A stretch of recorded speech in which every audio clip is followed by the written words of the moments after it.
అందుకే ఇవాళ ఎవరు ఈ దేశంలో ఎవరు ఊహించలేనంత ఎత్తున ఒకటే సంవత్సరంలో దాదాపు 100 పైబడి యంగ్ ఇండియా ఇంటిగ్రేటెడ్ రెసిడెన్షియల్ స్కూల్స్ని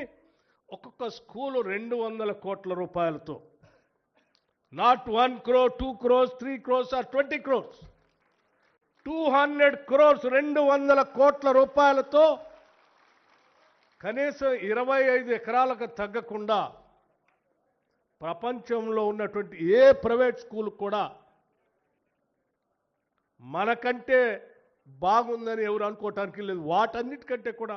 ఇవి బాగుండాలని ప్రత్యేకంగా శ్రద్ధ తీసుకొని ఒక 100 స్కూల్స్ని ఈ సంవత్సరమే 104 స్కూల్స్ అనుకుంటా ఈ సంవత్సరమే శాంక్షన్ చేసి ఈ దేశ చరిత్రలో ఒక సువర్ణ అధ్యక్షాన్ని రాయగలిగామనంటే కేవలం ఆ తపన ఉంది కాబట్టి చేయగలుగుతున్నాం.